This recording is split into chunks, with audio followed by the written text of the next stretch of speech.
Hello everyone out there, my name is Brian Hull. I am a voice actor and impressionist, and if there's one thing over the years I have been asked more than anything else, it is how to do impressions. And I haven't really talked a lot about how to do this on this channel, so today is that day. Today I break down for you and teach you exactly my method for doing impressions. Step 1, you need to do research. And lots of it. Now, when I say research, I mean watch as much as you can of this character, this actor, whatever it is you're trying to imitate.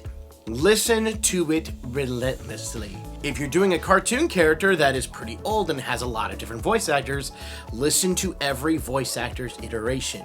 You can find something different and unique about each one. Take a character as known and well-loved as Mickey Mouse. You've got so many different voices to work with. You've got the Walt Disney Mickey Mouse. Yeah, it's me, I guess.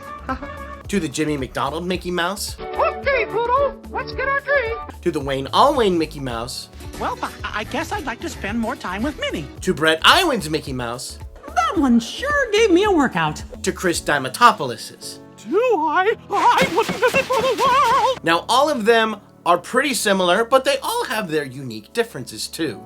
And if you study them enough, you can really hear the differences between all of them. And so while you're working on your impression, there might be one version that's a little easier for you to do than another. Something that one actor is doing slightly differently that you can latch on to. If there's only one actor who's ever done this voice, then really lean into that. When I got hired to do Dracula for Hotel Transylvania 4, I was listening to Hotel Transylvania so much. The night before I'd go in to record, I would actually sit down with at least one or two of the movies, watch them from beginning to end, and just study. And then even on the drive down to the studio, I would actually turn on one of the movies where I couldn't see it and just listen to Adam Sandler's voice and to get that ingrained into my mind, into my soul, so that I really could walk into that studio and then do Dracula to the best of my abilities. Now, I know a lot of people who are watching this video are watching this because they want to be voice actors one day or are really interested in the craft, but something emotionally may be stopping you from achieving these dreams yourself.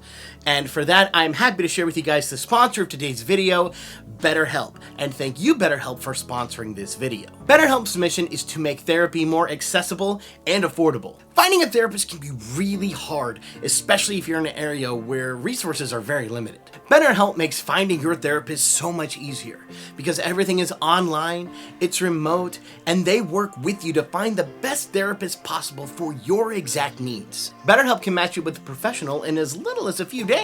And because a therapist is not a one-size-fits-all kind of a thing, you can try your therapist, and if for any reason you're not satisfied and want to try somebody else, you can do so at no additional charge and at any time. You don't have to stress about your insurance, whoever's in your network, anything like that. You can get whatever you need right away.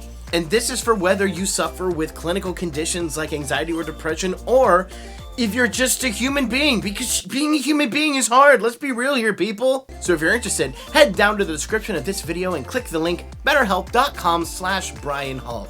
Not only does that help support the channel, but it'll also get you 10% off your first month of BetterHelp. So take the first steps in improving your life today. And thank you, BetterHelp, for sponsoring this video. Now we get to step 2, and step 2 is begin experimenting.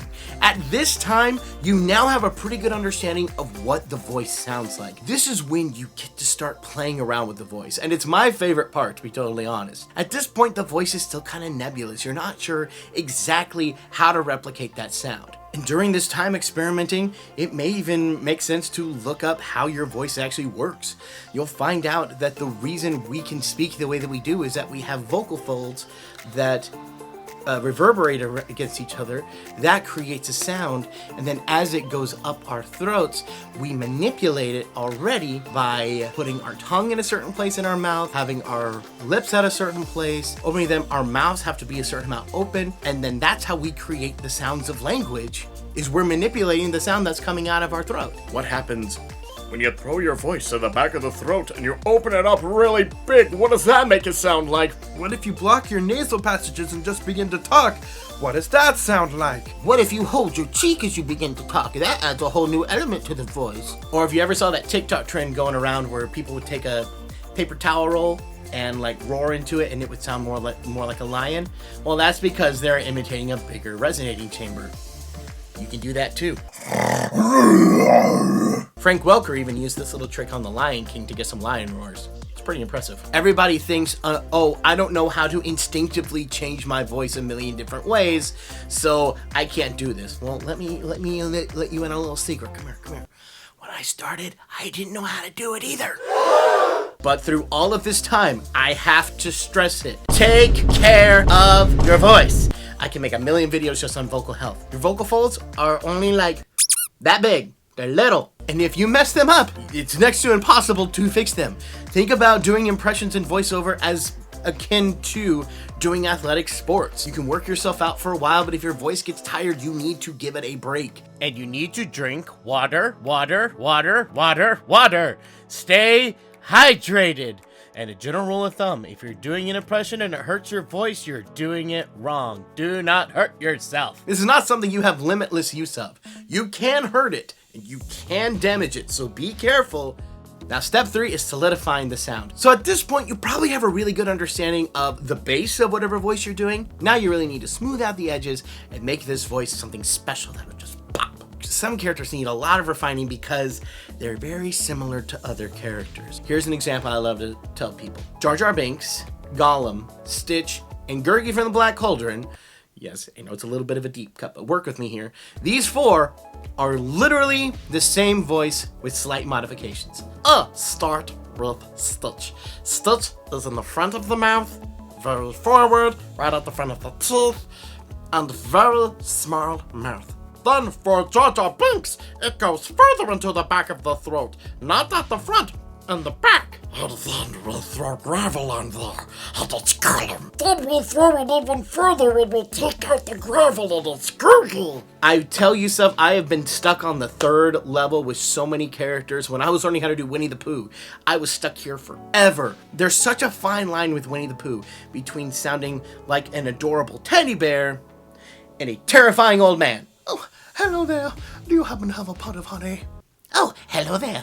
Do you happen to have a pot of honey? See, there is a very small difference. It's a very small difference in the voice, but it is a huge difference in what people hear. So really take the time to refine it. And this is a great time. Pull out your phone, record yourself saying this, and then listen back. Okay, now you've got a voice that sounds very close to your character, but something still feels off. You need to incorporate some acting. If I've said it once, I'll say it 1,000 times. It doesn't matter how good of an impression you can do of the voice. If you can't act like the character, it's not going to sell the impression. Because I can sit here and talk like Mickey Mouse, but unless I add his actions and his acting, it doesn't sound like him, does it? But I throw on his acting. Oh boy! Hiya there, pal. It's your old friend Mickey Mouse. And then you start believing it. It's creating a melody with the character. If you want to think about it like music, that's totally fine. Every actor, every character, everything that you hear has some kind of rhythm and cadence and a bit of a melody to it. And it's important to learn and understand how that works. Yeah, you know all that research you did at the very beginning? This is where it's really gonna pay off. You know what the character sounds like when they're happy. You know what they sound like when they're sad. You know what they sound like when they're excited. You know what they sound like whenever they're nervous or scared. Fill in any emotion. You should have a good representation there, or at least a good enough of a base. You can kind of guess what they sound like in those other moments. Like, for example, when I did Dracula in Hotel Transylvania, there was a lot of things that I had to make Dracula say that Dracula from the films never said. There's a little bit of screaming from Dracula in the first 3 films, but very little. But in this film, I had to scream a lot. So how do I get different variations of his scream? How would that work? Basically, you have to start understanding how this character thinks, feels, and then be able to start working off that. You need to be able to pick up and read anything that this character did or didn't say, and be able to read it as if they were saying it.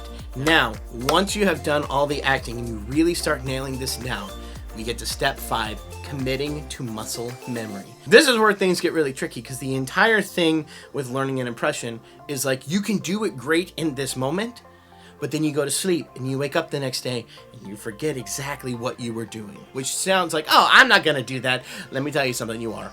Every single one of us does this. Or we do it in the moment. We're like, wow, that was a really good impression. I don't know how I did it. I don't know how I can do it again. That's why you really need to solidify these to muscle memory.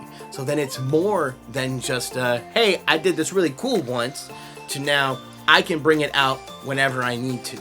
Like, I have done so much with Dracula, I can pull him out whenever I want. Yes, hello there, Internet, this is Dracula here, you know. King Julian from Madagascar. Yep, I can do that without even thinking. Winnie the Pooh Bear. Tiger too.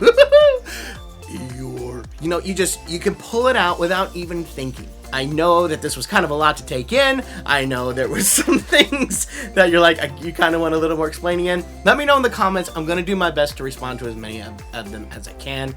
But other than that, good luck, and I hope you guys learn the impressions that you want to. Alright, thank you guys so much for watching. I hope you enjoyed. Don't forget to like, comment, and subscribe. It really helps out the channel a lot. Thank you so much, and I will see you guys later. Bye!